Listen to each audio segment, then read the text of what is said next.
You descend beneath the veil of modern time, drawn not by light, but by warmth that pulses like a forgotten drumbeat beneath your skin. The air is heavy, not with heat, though it shimmers around you, but with the breath of something watching, something ancient. Through brush and stone, beneath sprawling vines and broken aqueducts, you arrive at a sun-bleached hill in the heart of a forgotten city, the true heart of the god once known only in whispered tones, in guttural nahuatl syllables, in prayers carved into bone. Something waiting. Ow. There are no footsteps echoing behind you, and yet you are not alone. You follow a trail older than the dust it stirs. They once called him Huitzilopochtli. The name means hummingbird of the south, but that is a mistranslation. A temple sits half buried in shadow. You were told this was a god of war, a patron of empire. But he is not a patron, not by the earth, but by memory. Only when the mortals opened their chests to him did he smile once more. Let no man forget, let none fail to offer. Drawn by an omen, an eagle devouring a serpent atop a cactus. But beneath that story lies another, older still. For the sun shall stall, and the sky shall crack, if ever the hunger is unmet, until the god found the place, and they obeyed. It is not a bird that hovers gently over flowers. It is a blade-winged war cry, a thirst cloaked in feathers. And now that name echoes again, not wind. But there is a gap in the pictographs, torn or burned. The missing section is labeled with a single glyph, which no one alive has translated. Not voice. There is a hole, a tunnel lined with salt, feathers, and bones of hummingbirds. You crawl inside. The temple is no longer still. Faint drumbeat echoes from the depths. Your skin bristles, pulses, like the sun behind closed eyes. The smell of dried blood and old incense clings to the stone, but whisper, as if the stone is remembering. Carved into the basalt bones of old Tenochtitlan, you find a wall. No, mural, where the sun radiates not warmth, but hunger. It crumbles, but not before revealing a fragment. Blood, painted in crushed cochineal and iron, flows from its rays. Beneath it, a procession of priests walks backward. At the center is not a king. It is a man wearing a hummingbird mask with eyes gouged out. His arms are raised. Above him, the glyph of a god. Huitzilopochtli, a name that demands a toll. The rock is smooth, worn by centuries of sacrifice. In the center, a glyph burned black. There is a low sound here, and leave a comment beneath the altar stone. What would you offer to the god of the sun? Stay a while, it seems to say in witness. A small niche in the temple wall holds a roll of bark paper, sealed with obsidian pitch. You touch it, and the sun wept blood for the war it must wage each day. This is no metaphor. It is instruction. The myth you've heard is hollow, a colonized echo.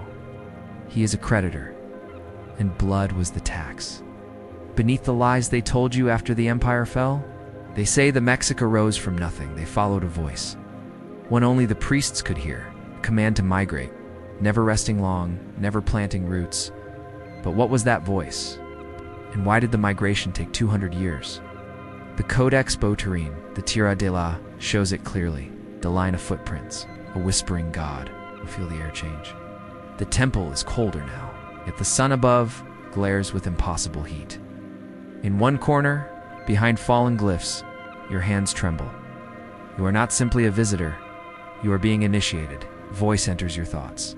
It does not speak. Remember me, it says. Or fall into shadow. You blink, a trance not your own. You rise. You walk to the altar, where blood once pooled in sacred offering. Toneshu no te ama, te necesita. The sun does not love you. It needs you. Now, you understand. You are not here to worship. You are here to serve. And should you fail, the sun may never rise again. So now, you must walk deeper into the story. Beneath the feathers, beneath the fire. There are names you are not meant to say. Words erased from sacred scrolls. Rituals that made the very stars hesitate. We will speak them, but softly. We'll not wake the god too soon. And if you have followed the whisper so far, then let this be your pact. Like this story. Subscribe to the archive. This is his domain. Huitzilopochtli, the sun god of blood. Now, let's get started with today's story. The wind carries reed dust and lake mist as you step into a memory not yours. A world shaped by divine obligation, not chance. The year is veiled in obsidian smoke, the sky stained with copal ash. Your feet do not move. The ground itself guides you, across a lake that once breathed with gods. Toward a prophecy inked not on paper, but in pain. Here the sacred vision unfolded, or so the myth insists. An eagle devouring a snake atop a cactus, rising from stone in the middle of the lake. It is not merely symbolic. It is not just a founding myth. It is a command. You stand upon the shallows of Lake Texcoco, where the Mexica once wandered. Not aimless, not lost, but driven. Their journey began centuries before this moment, their hearts tethered to a god whose voice never ceased. Huitzilopochtli, they called him, but the full truth lies in the Codex Alotl, rarely shown, rarely translated. One page mostly ignored by modern scholars depicts the eagle not eating a snake, but feeding it. A red tongue connects the two. Of the rains, and Huitzilopochtli, of the sun. But while Tlaloc petitioned, pleaded with, Huitzilopochtli is fed. And beneath them, a human heart, pierced by 5 obsidian blades, the protector, the whisperer, a fluttering like wings made of knives, never spoken aloud. 100 captives, offered not as tribute, but as anchors. Each one sacrificed at dawn. Their hearts placed in a shallow bowl, then the bowl sealed beneath the first stone slab. You see the city being born in reverse, temples disassembled, stones pulled back into boats, hearts returned to rib cages as screams echo through time. The debt holder, the god had led them far, always just beyond the next hill, always demanding more. Cities rose and crumbled in their wake. Temples built from bone and hope. This city was built on offerings, every building a ledger, every temple a receipt. Glyph readers have no consensus on its meaning. Some call it Toneshu Chikamitl, the thorned sun. It is not a symbol. It is a contract. Others say it is a signature, the god's seal. Each time they paused, his voice returned, telling them, not here, not yet. The one even the priests never spoke aloud? You crouch beside a patch of scorched lake bed, but the mystery remains. Why here? Why did the god choose a flooded basin surrounded by hostile kingdoms trapped within brackish water? A glyph from the Codex Mendoza tells half the truth. City born from sacrifice, from divine instruction. It was a debt payment, is a message few dare interpret. Conquest. Ever-expanding warfare. For the sun must fight every day to rise, and he cannot do so alone. The Mexica were his army, perhaps intentionally, but from an older god, forgotten, exiled, dreaming. But one fragment from the Annales de Tlatelolco refers to a Teopixquiacello, a priest who refused the ritual at the city's founding, his breath, his shadow. The foundation of Tenochtitlan was not a blessing. The city would grow, gloriously, monstrously, only if it remembered the terms. You feel it beneath the stones. And the greatest of them all, the Templo Mayor, its twin staircases mirror twin gods. Tlaloc, its wings slicing the air like obsidian fan blades. He does not negotiate. The founding ritual was simple. You hear it again now, and suddenly, the lake is not quiet. Then silence. And the gods whisper again. I did not choose the place. I chose the hunger. You open your eyes. The city is gone. But the lake bed remains, cracked and dry. See a small symbol near your foot, burned into clay. A spiral sun, wrapped in thorns. But you know the truth now, one signed in blood, and the most forbidden belief, that the Mexica were not chosen. They were bound to a god who required more than worship. He required movement. You begin to understand why the empire grew so rapidly, where they waged endless war. Why every prisoner was not ransomed, but carried, masked, and led up those stairs with songs and flowers and flutes made of bone. They were not victims, they were payments. The god had spoken, and the priests had listened, and among them, a heretic. His name is almost lost. He claimed the eagle-less vision had been misinterpreted, that it was not a sign from Huitzilopochtli, who was executed before the second temple stone was laid. His heart was said to beat for 3 days after removal. Theologically, this is impossible. Biologically, it is blasphemy. But the heartbeat was documented, witnessed. a mystery left unsolved. His final words. You build upon the debt of the dead. The debtor never forgets.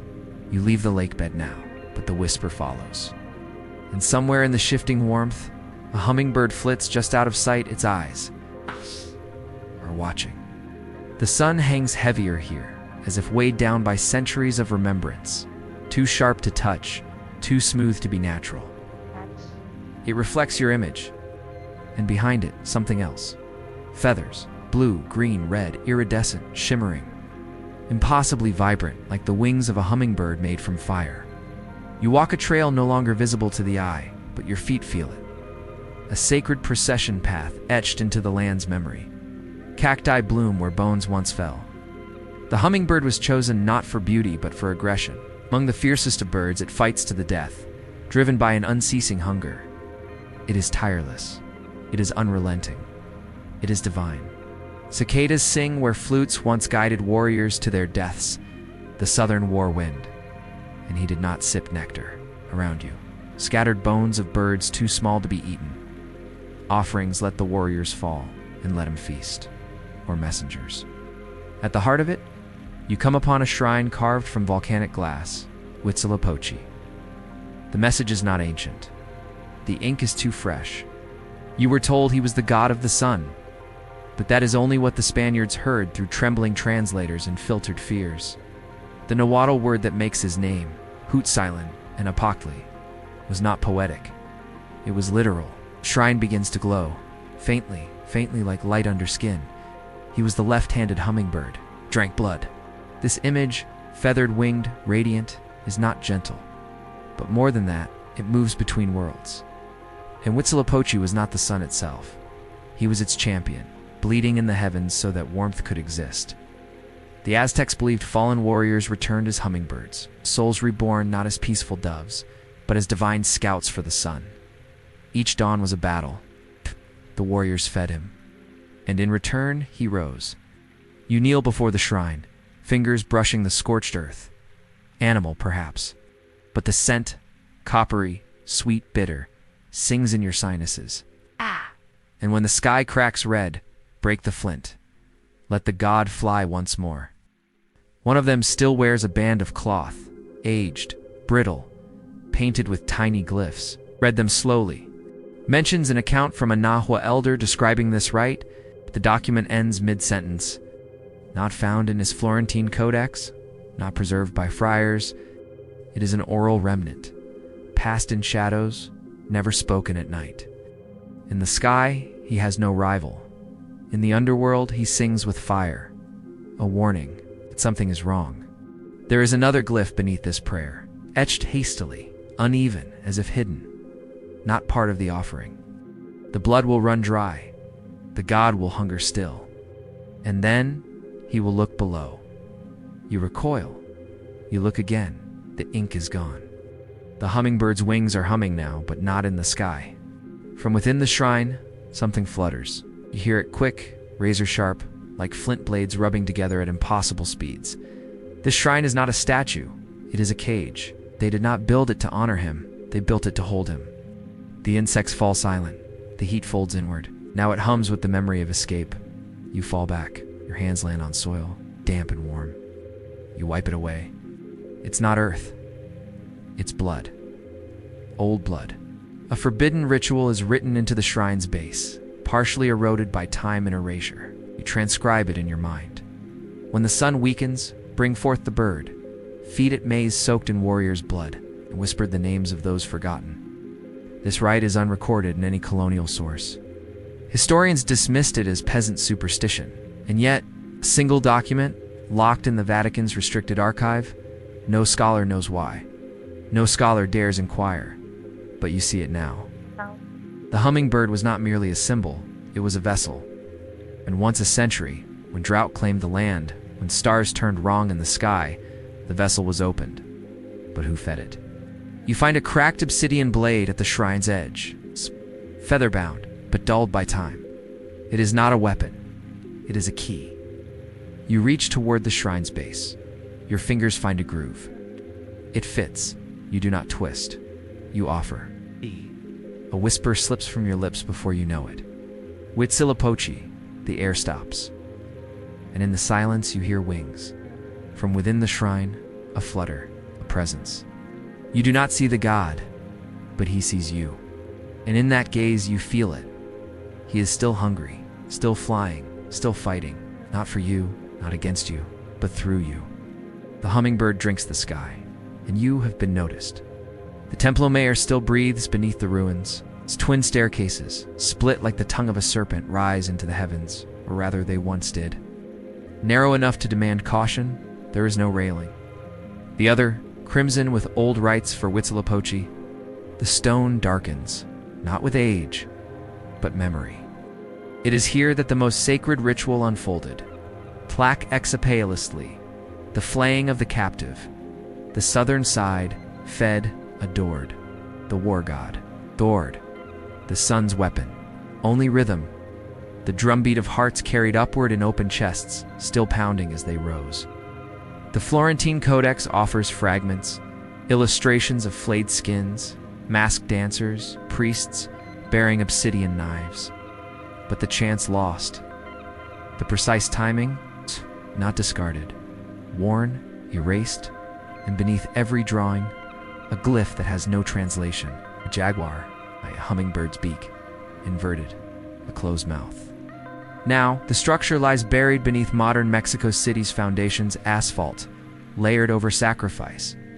But time folds strangely when gods are near. You walk the staircase as it once stood, and it rises before you. Immense humming, steep as a blade pressed to the sky. His wife later claimed he spoke only in Nahuatl after that. His eyes never met hers again. He only said, "When the temple was unearthed, scholars recorded nothing of this symbol. But local workers who unearthed it, untrained, unconsulted, sometimes whisper of a mark that burned the fingers. Priests insisted he was chosen, blessed, transformed. But secret fragments of the Mexicayotl suggest otherwise.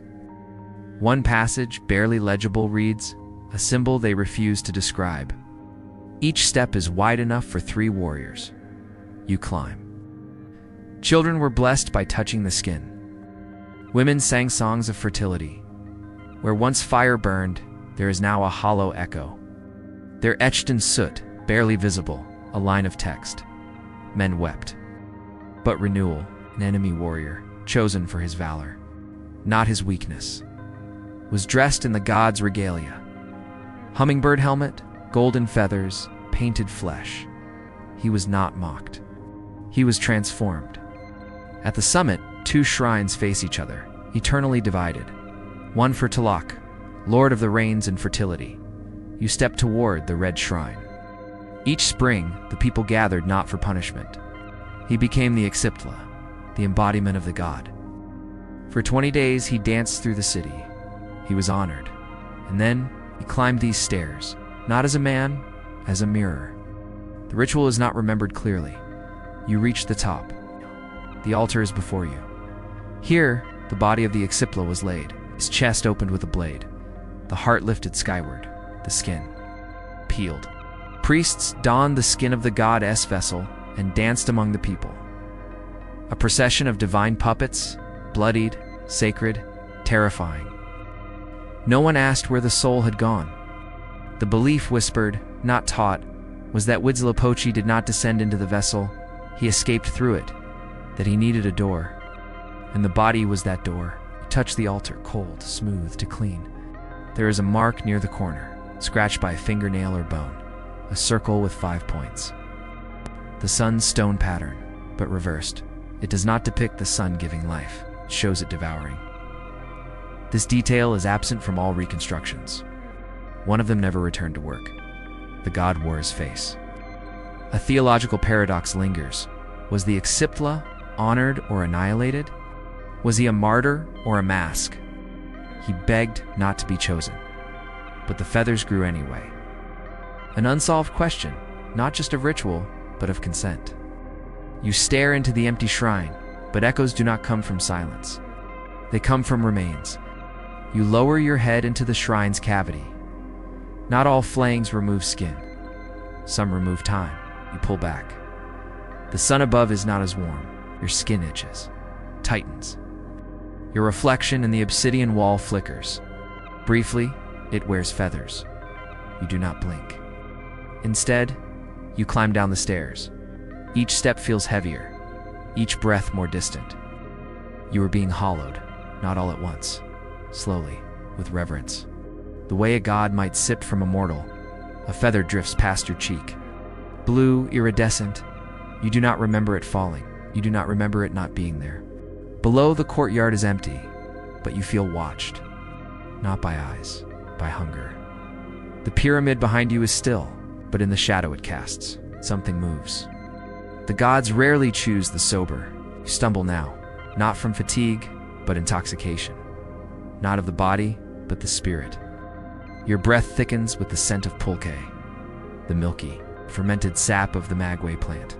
Sweet, sour, ancient. The drink of peasants and of prophets. You follow it westward, through ruined gardens and cracked causeways, until you find him. A stone idol barely 2 hands high, overgrown by weeds and crowned with dry corn husks. His face is weathered and yet somehow intact, a mask of crimson clay pressed over what was once a man's visage. The eyes are closed, the mouth is open. A priest, they say. They call him Huitzilopochtli, the seer who drank iron. Once among the highest order of Huitzilopochtli's chosen, but he broke the rite. He saw too much. His name has been ground away from every codex, intentionally. But the oral traditions remain, low and murmuring among Nahua elders.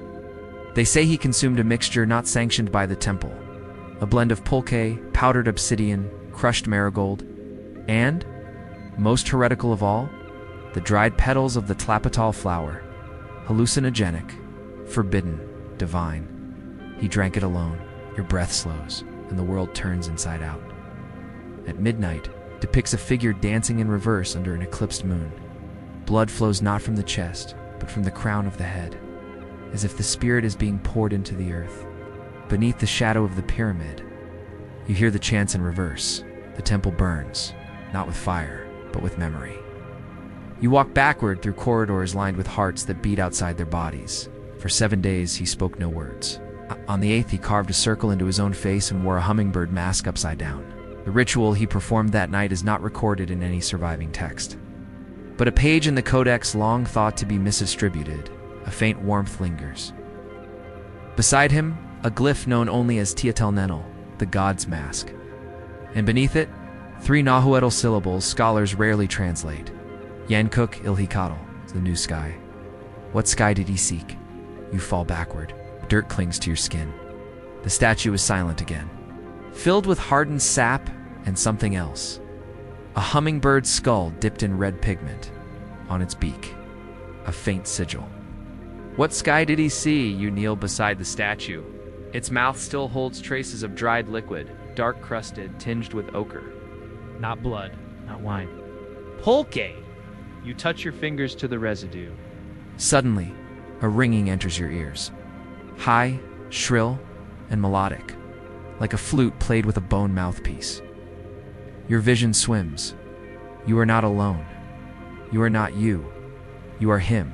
You feel the feathers on your back. And at the summit, the sun is not a circle. It is an eye, transforming, watching, judging, hungering. You scream, not from fear, but from recognition. You have seen the god, and he has seen through you. The vision collapses. But your heartbeat is not yours anymore. You look into the statue's open mouth. There, deep within, you see a hidden cavity. A ritual cup carved from bone. A circle within a circle, broken at the top. The symbol is absent from all Aztec iconography, but it appears faintly in one marginalia of the Codex Borbonicus, scrawled beside a priest drawn upside down. When the god wears the mask of man, who removes it? That question remains unanswered. Modern theologians debate its meaning. Some claim it signifies the duality of divinity and mortality. Others say it is metaphor, but you know now it is neither. It is a warning. For this priest, the drunk, the heretic, did not die in disgrace. He vanished, left only this shrine, this mask, and a drink that speaks through time. And they say, if you sip the pulque on the solstice night, If you chant his forbidden name in reverse, the mask breathes again. You rise. The sun is moved. The hummingbird overhead circles once, then vanishes. You feel a tightness around your eyes, as if clay is forming there, mask-like. Watching, the priest is not gone. He is waiting. In the sap, in the skull, in you. And tonight, the moon will rise in shadow, just as he said it would. It begins with music. Not the sweet flutes of spring rituals, nor the thunder of warrior drums. No, this is deeper, more ancient. Places where the sacred music of the Mexica was taught, perfected, performed. But this one, hidden beneath a collapsed aqueduct near the edge of the ruined capital, bears no name, no record, no official glyph. As you descend, the scent of dried maize and old sweat rises. Below, the chamber opens like a cracked heart, walls painted in pigments long faded. But a central mural survives, barely, carved from bone and silence.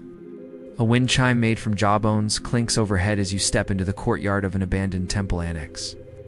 The air carries a tune that no one should remember, and yet your blood responds as if it has always known the rhythm. Another offers his thigh, sliced neatly as if for ceremonial consumption. Yet none show pain, their faces, or what remains visible behind the masks. Show peace. For in consuming flesh, we recall the war of the sky. Let no meat be wasted, for it is memory, joy, transcendence. They were called Quickali, houses of song. And yet it sings. Wore the gods' regalia and sang themselves into stillness before being ceremonially divided, prepared, and shared. No friar dared transcribe it, but a single passage from a condemned manuscript. The Libro Perdida de los Quicani survived through oral memory in rural Tlaxcala, spoken only at dusk. The wind bends through its hollow windows, and the notes strike chords not with the ear, but with memory. You follow the sound. Stone steps curve downward, swallowed by earth, moss, and secrets. It shows men with hummingbird masks, not dancing, but feasting. Even in the blood-slick rites of the Mexica, devouring human flesh was seen as exceptional. The glyph for tongue is smeared with a pigment not found in any natural mineral. A name, perhaps the site of the final feast, symbolic on themselves. One tears meat from his own arm. They sing as they devour. Their song was not recorded in the Florentine Codex. To feed the sun, we eat the god within ourselves. Cannibalism, officially, was condemned, but not here. Ported a strange reaction. The pigment shimmered, then disappeared entirely, leaving behind a hummingbird feather fused into the glass slide. The Tlamacosk Quicani, the singing priests who feed. Here it was sacrament. They summon him. Do not sing them aloud. This annex belonged to a sect long forgotten, or deliberately erased. They believed the god Huitzilopochtli did not just require hearts, he required imitation. To honor his endless battle, they consumed the flesh of their own initiates, chosen volunteers, who fasted for 13 days. Their belief was radical. The god does not rise alone. He must be reassembled in the flesh of his followers. Forbidden belief. One that threatened the monopoly of the state priesthood. Its colors shift in the light, and so they were purged. But their last rituals survived. Hidden in song, buried in caves, whispered by old women during eclipses.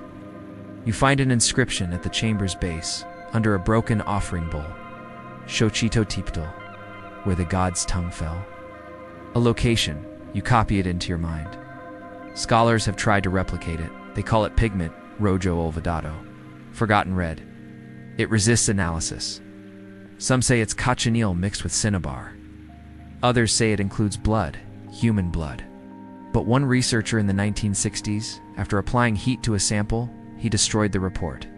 He disappeared a week later, his home burned. But his final note was recovered, scrawled into the back of a Nahuatl dictionary.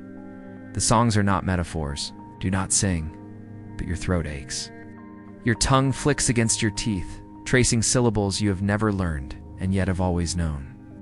The wind picks up, and the jawbone chimes above begin to harmonize. Melody emerges. Soft, wrong, beautiful. It's your body remembers what your mind cannot. That Huitzilopochtli is not just fed with blood, he is sung into waking. each note a spark in his lungs, each harmony a heartbeat in his chest. You step back from the mural. The masked figures now seem to move, mouths open, singing. One turns toward you. Its mask is cracked beneath it, your face. You close your eyes, but the melody remains. The wind has learned it, and it will not stop singing, not until he wakes. The sky is bruised. Clouds drift in shapes that don't belong to weather. They resemble glyphs, shifting slowly. A snake, a knife, a severed head crowned with bells. There is no trail here, no signs, only silence. And an invisible pressure in the air, like standing too close to a drum stretched too tightly. You've come to the foot of Cerro del Huitzilopochtli, the sacred hill where, according to old chants, war itself was born. You walk the slope. Each step brings a whisper, in your bones, not your ears. You climb, not with purpose, but compulsion. For this is where the first blood fell, where a goddess was torn apart. You know the story. Huitzilopochtli, the moon, plotted to kill her pregnant mother, Huitzilopochtli. In the center lies a carved slab, circular, jagged, blood-colored stone, the Huitzilopochtli stone. The original lies buried beneath the Templo Mayor's museum, labeled and sealed. But this is older, cruder, truer. She rallied her brothers and sisters, the stars, to destroy the unborn threat. But before she could strike, Huitzilopochtli was born fully armed. From his mother's womb, or from her neck, the stories disagree. He slaughtered his siblings, flayed the stars, and dismembered his sister, hurling her body down the mountainside. But something doesn't fit. The myth is too clean, too theatrical. And here at this hill, the ground remembers differently. You reach a circle of stones blackened by ancient fire. It does not show a woman's body torn apart. It shows the moon screaming. Her limbs do not fall. They walk away. You touch the stone. It's warm, and the sky shifts. You see the battle, but not with eyes, with memory. The moon stands not as a traitor, but as a guardian. Her body wrapped in bells, she chants a spell of binding. Her siblings, the stars, circle her. They are not soldiers, they are jailers, a force, a god unborn. Yes, but not young.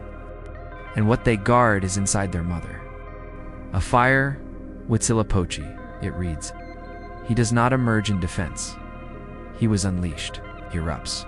A scream, a blade, a hunger shaped like a man. He is not birthed.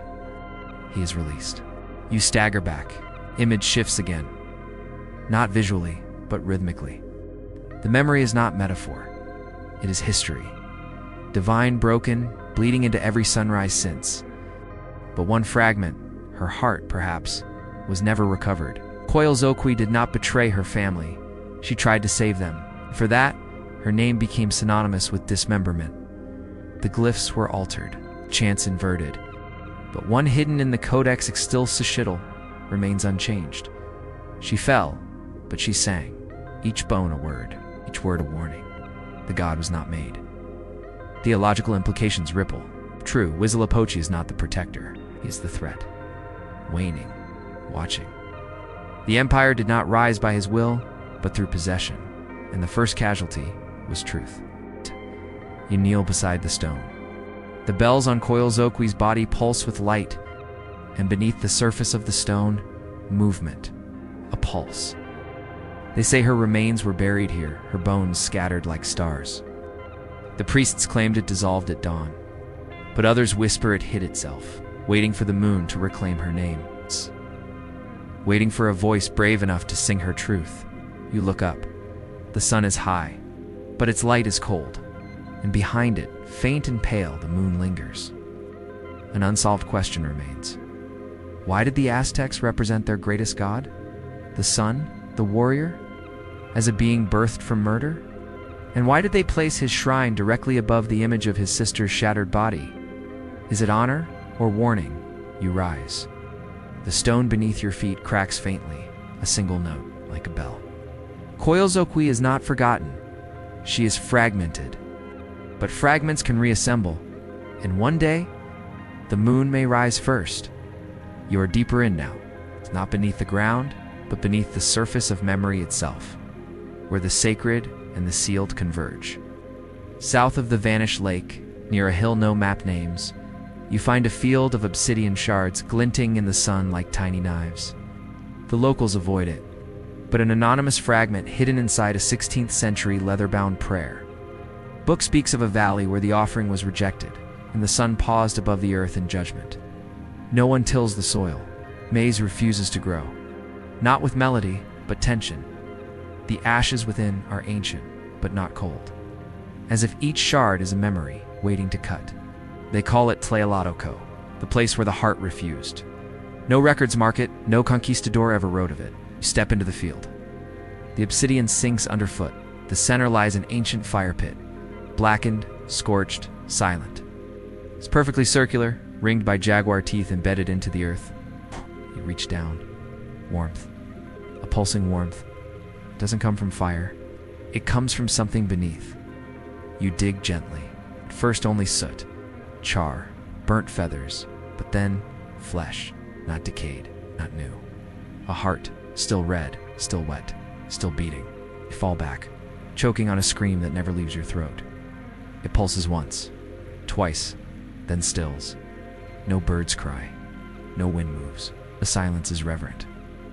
This is the heart that would not burn. Legend has it that in the year for rabbit, during the festival of the binding years, Huitzilopochtli, a prisoner was offered to Huitzilopochtli. His heart, cut with ritual, was placed upon the new fire altar. Priests danced, chants filled the valley. The city waited for the sunrise, but it never came. The sun hovered, as if uncertain. The heart refused to catch flame. Priests added oil copal, sacred herbs. Nothing worked. It beat through the night, and the god said nothing. Panicked, the priests called for a second victim, then a third. None of their hearts would ignite. In desperation, they burned a dog. And at dawn, the sun rose. Not golden, but crimson. The sky cracked. And a voice heard only by the high priest said, "You gave me echoes. Oh, I demand origin." That priest vanished before dusk. His robes were found folded beside the fire, a hummingbird feather placed atop them. No trace of him was ever found. Theological scholars dismissed the event. A solar delay, they said. A cloud-covered dawn, perhaps. But among the Nahua descendants, the story persists. That Huitzilopochtli, for one moment in time, refused to feed. That he wanted something else. You stare at the heart again. It no longer beats, but it glistens. Not bloodlight. You reach for it. You don't want to, but your hand moves. As your fingers graze it, your body convulses, not in pain, but remembrance. You are on the altar. 1,000 voices sing your name, but you are not yourself. The paper is barked, soaked in lime, marked in red pigment. On it, a single line: you are him. You are the god. And the heart beneath you is wrong, not pure, not true. It remembers another time. A place before stone, before feathers, before sacrifice. Where gods were not fed, where gods were born from silence. You pull away, you collapse. You vomit black feathers, and the heart pulses once more in satisfaction. There is a scroll buried near the fire pit. You find it by instinct. Plot Sokomati, Hol Shiotl. Thank you, old god. No signature, no glyph, just that phrase. Who left it? And to whom was it written? An unsolved question. If Huitzilopochtli refused the heart, then who accepted it? You rise trembling. The field darkens, though no clouds move overhead. The obsidian sings again, louder this time. Whisper feathers. And far off, a shadow circles in the air. Too fast, too sharp to be a bird, you leave the valley. But behind you, the fire pit smolders. No flames, no smoke, just smoldering memory. And beneath it, the heartbeat is something too old for names. It begins as a stillness, not the quiet of dusk or the breath before sunrise, but an absence. A void pressing against your ears, your skin, your soul, as though the world is holding something back. The ground remembers. And the air, thick with the scent of burnt maize and melted tallow, begins to hum. As though the light has been delayed by decree. You are standing in the ruins of a temple no longer visible. buried beneath the paving stones of the old causeways. But your feet, remember. This is the place where the god waited. Priests bled themselves dry before the obsidian mirrors. Captives were purified. Fire danced along temple roofs. Where Huitzilopochtli, for the first and only recorded time in Mexica history, failed to lift the sun. It was the tonal nextilisly, the ceremony of dawn, a time of great importance, the close of a ritual cycle. Tens of thousands had gathered in the great plaza. The stars retreated, but no golden disk broke the horizon. The ancient floor beneath you bears faint carvings, not glyphs, but grooves, circular, rhythmic, worn not by chisel, but by footsteps. And yet the sun did not come. No wind stirred. The sun did not rise. The sky paled, surviving only in oral whispers and one forgotten clay seal. Fear spread like flame. In the Codex Chimalpopoca, a single entry records the moment. Once every great cycle required a human soul without fracture, without history, a living blank slate. The people cried out, and their mouths were filled with dust. The priests offered hearts, but the sky refused. No bird flew, fed no meat. He began to dream, to remember things no one had taught him, symbols no one recognized. He began to speak, not aloud, but in glyphs, given no salt, drank only rainwater collected on obsidian. A serpent with no eyes, a sun with no light. For 9 years he lived in silence, clothed in feathers, fasting in shadow. You kneel, tracing the soil with your fingers. A man walked here, again and again, for years, and you know his name. He was Teotihuacan, a name erased from most records. They called him the empty vessel. He was chosen in childhood. It was not the god, it was the battery. The belief spoken only among the highest priesthood was that Huitzilopochtli could not rise alone. The god would descend. Where him rise? But that year something changed. The boy grew older. He carved them into walls, into his skin. Skin turned to feathers. His eyes bled fire. He collapsed mid-prayer, a jaguar with wings. The priests panicked. Filled with feathers, bones, and a mask with no eye holes. The ritual was accelerated. On the day of sacrifice, he was carried to the summit of the Templo Mayor, and the sky waited. Did the ritual fail, or succeed too well? The blade descended. The heart was raised, but still no sun, and then the wind spoke. Not in words, but in reversal. A sudden rush of air, pulling inward, as if the world exhaled in terror. The boy's body vanished before it hit the stone. The priests never saw him fall, and the sun rose blood-red. It is said the high priest died that night, and on his tongue they found a glyph etched in ash, Huitzilopochtli, the night wind. But the symbol matched one found on a ceramic shard in a cave beneath Texcoco, a cave sealed centuries earlier. You find that mask now buried beneath rubble. It is obsidian, weightless, cold. You lift it. On the inside, a symbol, a sun, upside down. You don't put it on. You feel it watching. The theological debate still echoes in rare corners of Nahuatl scholarship. Was the god absent that day, or was he delayed? If the boy became the god and the god refused to rise, what did he see? What did he remember? The most forbidden belief found in the burned pages of a heretical friar's diary suggests something terrible. That Huitzilopochtli once walked the earth long ago, before pyramids, before names. That he left willingly and did not wish to return. And that every ritual since has been not worship but blackmail. You leave the mask where it lay. The sky dims overhead. The wind, once still, begins to circle. A spiral backward, unsettling. You look toward the east. The sun sets in the wrong direction. And you understand. The god is tired. And when he finally sleeps, he may not wake again. Water has no memory, they say, but you know better. Lake Texcoco is gone. Drained, paved, buried beneath the foundations of a city that pretends it is not floating. Yet beneath its bones, the lake still breathes. In the distance, urban noise trembles in the air. Traffic, voices, neon signage flickering behind smog. But beneath you, stillness, and what it remembers. It refuses to release. You stand at the edge of a man-made canal where the old lake once shimmered with offerings, only artifacts to sell. This is where the divers went. In 1984, a private expedition, unsanctioned, undocumented, dove into the last murky pools near Tlatelolco's buried temples. They sought nothing sacred. But what they found, or claimed to find, changed them. Twice the natural size, fused with gold, turquoise, and a resin that emitted no scent but made their hands shake. You descend into the recollection now, your own breath shallow, as though underwater. The diver's journal, published posthumously by his widow, told of an object buried beneath reeds and refuse, a hummingbird skull. The skull had no sockets, only hollows that drew light inward. Attached to it were feathers, still vibrant. Another said his hand refused to let go of the skull. It clung, fused, merged, still soft, still wet. One diver claimed he heard a sound, wings fluttering in rhythm with his heartbeat.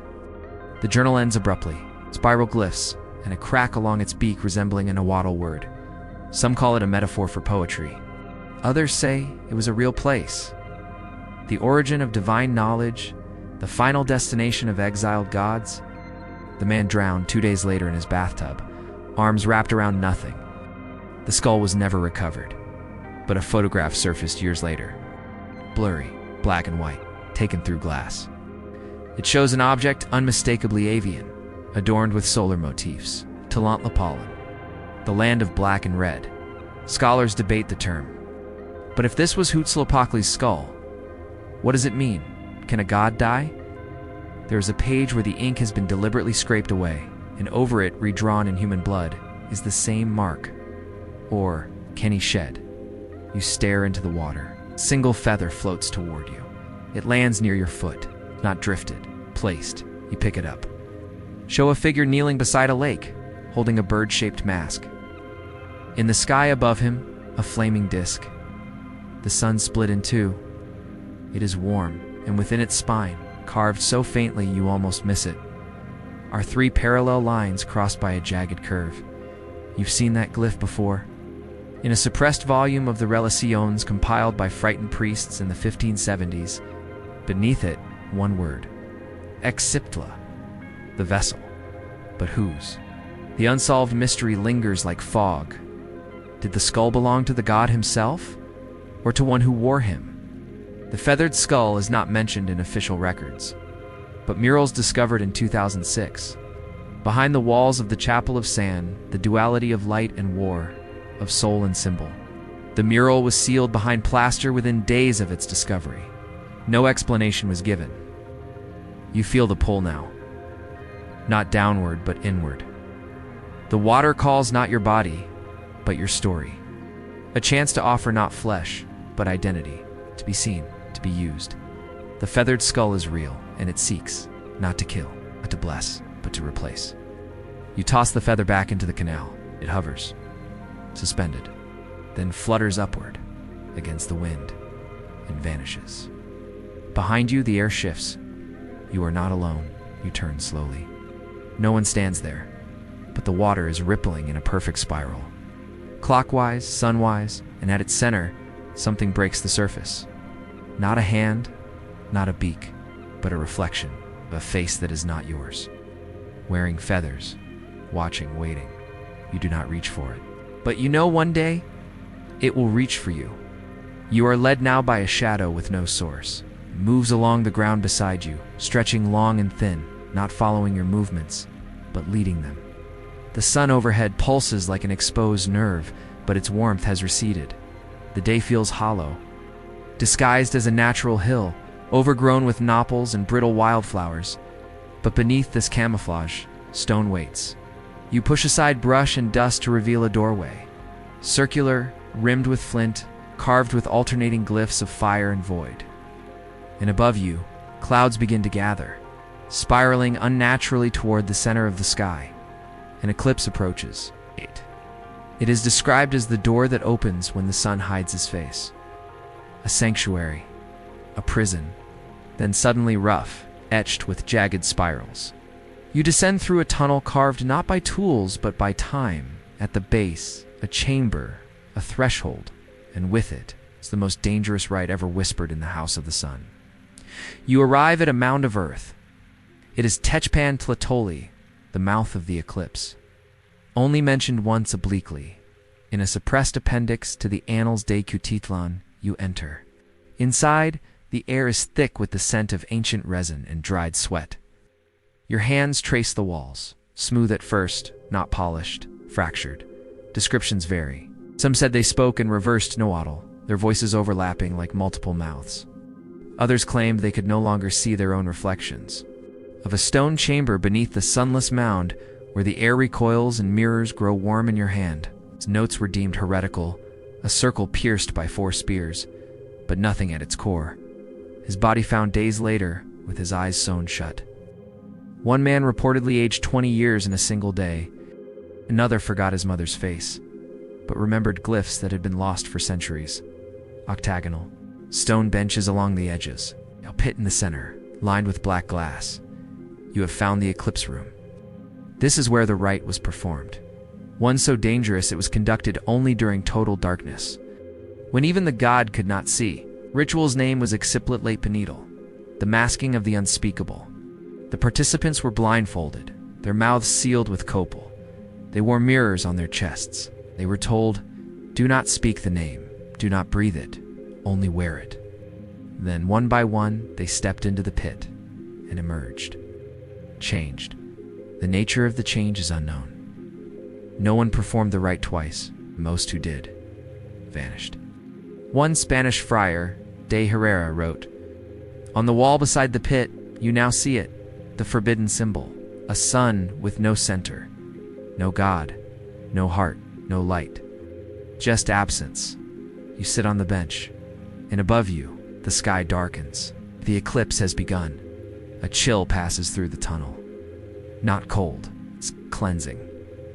The chamber hums, not with sound, but remembrance. You look into the pit. It no longer reflects the chamber. It reflects you, but not as you are. You wear feathers. You hold a heart. You are smiling, and the smile is not yours. A single feather falls into the pit. It is not from a bird. It is from memory. You whisper nothing, and yet the chamber hears.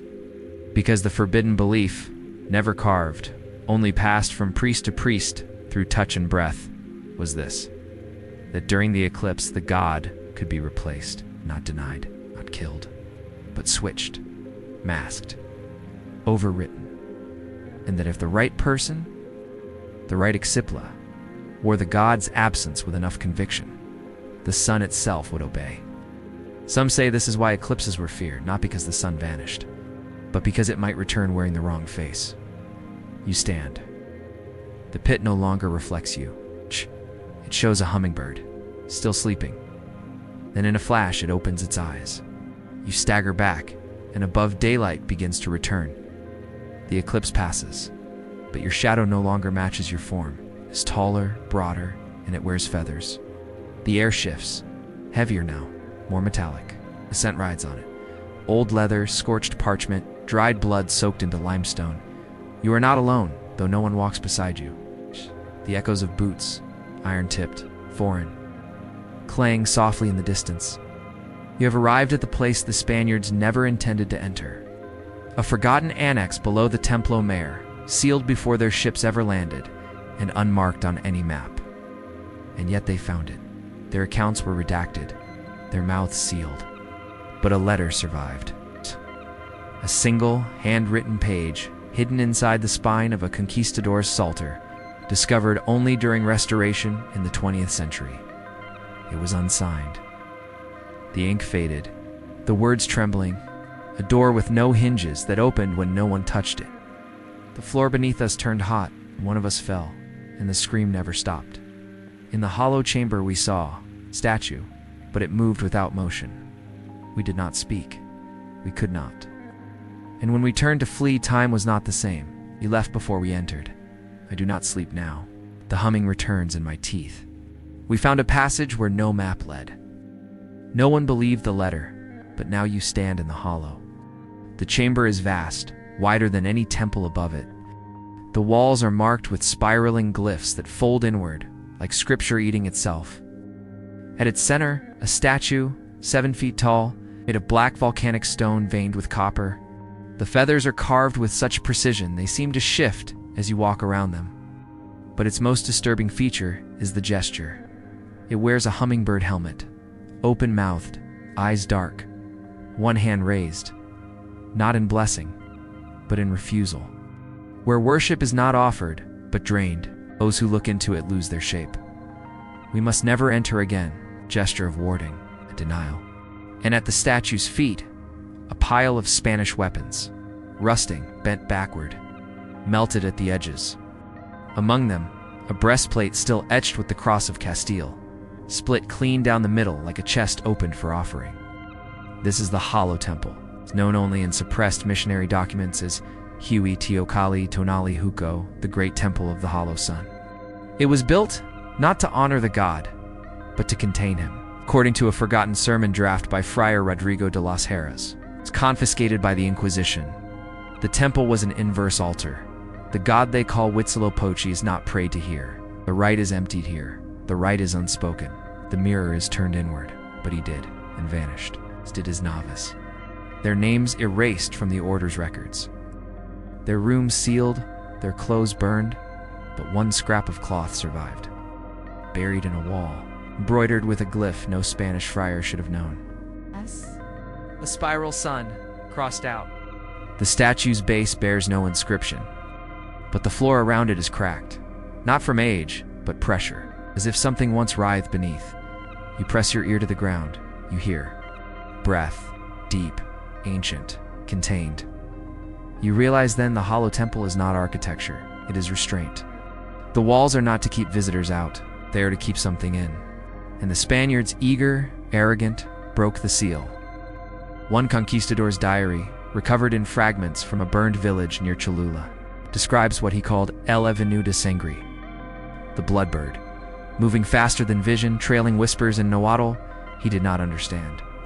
He claimed to see it emerge from a cave at dusk. A blur of feathers and shrieks, he shot it. The bullet turned backward. He died 2 days later, eyes pecked from within. Scholars dismiss this as folklore, hallucination, colonial paranoia. But the original pages of his diary are still warm to the touch. You look again at the statue. Its shadow points toward the wall. Hairline crack runs across the stone. You place your hand there. Heat bleeds through. Not fire, not magic. Hunger. Was the entire empire a series of rituals designed not to glorify a god, but to keep him asleep? An unsolved mystery hangs heavy. Did the Aztecs worship Huitzilopochtli or restrain him? And when the empire fell, did the god awaken? You turn to leave. But the passage behind you is closed. The statue breathes. Only once. A gust of air that tastes like dawn. You do not run. You kneel, not in reverence. But in containment, you whisper his name, not as worship, but as a lock. Huitzilopochtli, the humming fades, and the statue stills. For now. You return to the surface, but nothing feels the same. The city hums with an unfamiliar rhythm. The sound of tires on asphalt, the chatter of voices, the flicker of neon signs. They no longer register as ordinary. They feel like camouflage. It's like paint stretched over a breathing wall. Mexico City moves, yes. But underneath it, something waits. The past has not died. It has migrated. In the neighborhoods of, and Iztapalapa, murals bloom across crumbling walls. Stylized hummingbirds, their wings sharp, their eyes dark suns. Children play beneath them, drawing spirals in chalk, singing in Nahuatl with accents no teacher taught them. You hear the fragments as you pass. Toneshu Kuhatl, Exipla, you freeze. They are singing the god's name. And the songs are not rhymes. They are rituals. You ask them where they learned the words. One girl smiles. He told us. You ask who? She points upward. Not to the sky, but the rooftop behind her. There stands a man. He's not old, not young. Wrapped in a coat of stitched feathers, stitched denim, stitched memory. He is silent. He watches you. His eyes reflect light that isn't present. You blink, and he's gone. Later that night, in the subway, you see graffiti sprayed across a pillar. Exipla 5. The god walks again. The name resurfaces in online threads. Dark forums, whispered podcasts, conspiracy theories, urban legends. A man seen at 5 protest sites across 5 cities in 1 week. Always barefoot, always humming.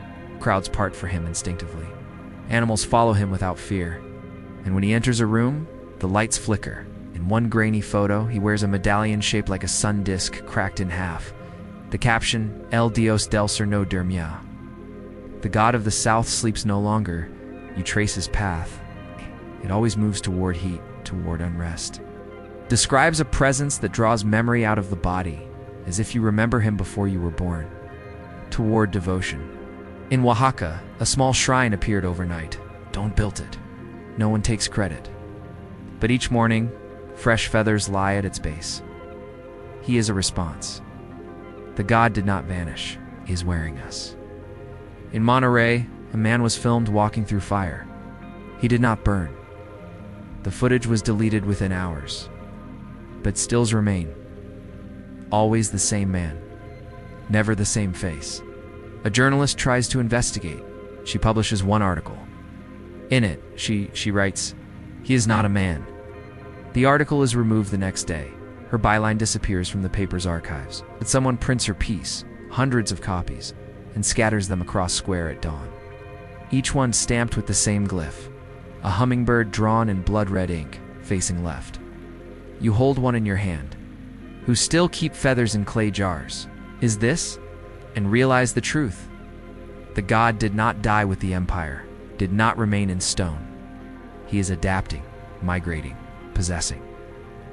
The most heretical belief, the one spoken only in the corners of disintegrating monasteries and among Nahua grandmothers, that the final avatar of Huitzilopochtli is not born. He is assembled in fragments, chants, in graffiti, in dreams, and when enough people remember him at once, he returns not with blood, with movement. The sun does not care who worships. It only requires motion. You clutch the paper. Your reflection in a subway window flickers. For a moment, you wear feathers, and the city around you hums. Not with electricity, but with expectation. There are patterns now. Feathers in doorways, spirals carved into bus stops, hummingbird silhouettes painted in layers across construction walls. Some fresh, others faded like a mural resurfacing from beneath time itself. You walk through Mexico City, but it no longer feels like a city. It feels like a codex being rewritten in real time. A street vendor sells statuettes, crude, handcrafted, not from tourist molds. It's among them a figure of stone and wire, a man with wings on his back, obsidian shards in his chest, his face expressionless. Every alley a margin, every building a glyph. You turn a corner in Lemurst and freeze. You ask the vendor where it came from. She doesn't answer. She lifts her blouse and shows you a mark, a spiral sun, tattooed over her heart. She whispers, "He's gathering us." She hands you a figure without taking payment. You hold it. It vibrates faintly. It is warm, and the wings flutter once. You do not sleep that night. The buzz of neon, they resolve into drums. Instead, you walk. Each wears different clothes. A mechanic, a nurse, a student, a vendor, a child. But each has the same item. A single feather woven into their hair. Through zones you've never visited. Through streets you shouldn't know. Drawn not by sight, but by pull. The city's rhythm has changed. The hum of traffic, not electronic, not mechanical, ceremonial. You reach an abandoned courtyard, where weeds grow from cracks in the concrete. 5 figures stand around a chalk circle. They look at you. They do not speak. You step forward. The circle is made of words, written in Nahuatl, spiraling inward. You translate as you walk. To move is to live. To fight is to feed. To remember is to awaken. At the center of the spiral lies a fire, but no flame, only a heartbeat. It pulses visibly in the coals. Not fast, not slow, but eternal. One of the figures steps forward. The child. She places her hand on your chest and says, "You are late." But he is patient. Then she sings one note. The sun cracked open like a skull. Low, vibratory, wrong, and the fire responds. A feather lifts from the coals and drifts upward. not floating but rising with intent. It lands on your shoulder, does not burn, but it binds. Your mind floods with visions. Mountains bleeding fire, lakes spinning backward, statues whispering beneath glass. A god with no eyes, only wings, and a name. Your name being replaced. You try to speak. You cannot, not because you're afraid, because your tongue is not yours anymore. The figures begin to dance, slowly, rhythmically, to a song with no sound. You understand now? You are part of the ritual.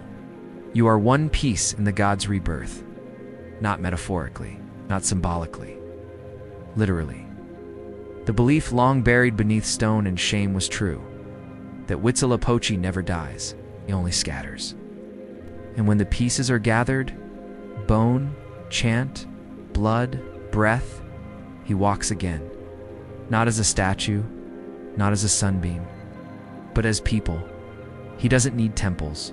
He doesn't need priests. He only needs memory. The courtyard fades, the fire cools, but the heartbeat remains in your chest. And the feather fused now to your shoulder hums softly. Not a burden, a calling. In your reflection, glass, water, metal, you catch glimpses, not of a god, but of all his pieces, reassembling everywhere at once. And the world unwittingly prepares for the return, not with war, but with remembrance. And remembrance is never gentle. The heat follows you now, not just warmth, but presence. A low, steady pulse in the back of your spine, rising with every breath you take. You step into the city's heart, and it feels hollow. Streets flicker at the edges. People pass like shadows, their outlines wavering, unstable, like flames too small to hold form. In anonymous murals that appear overnight, always unfinished, always alive. You are near the threshold, and the god is waking. All around you, signs of him throb beneath the surface. In whispered chants pass between schoolchildren and sudden gusts of hot air through subway vents, the hummingbird glyph has changed. It is sharper now. It has teeth. You find yourself in front of a massive wall, black and smooth as obsidian, erected in secret by unnamed artists. No tag, no frame, just shadow. But as the light shifts, an image forms. A figure made of flame, wings of bone and solar thread, descending, not from heaven, but from a sun split in half. And beneath him, a mass of faces, all singing, all bleeding, all smiling. The god does not offer comfort. He offers motion. Consumption. You place your hand on the wall. It is warm, then hot, then breathing.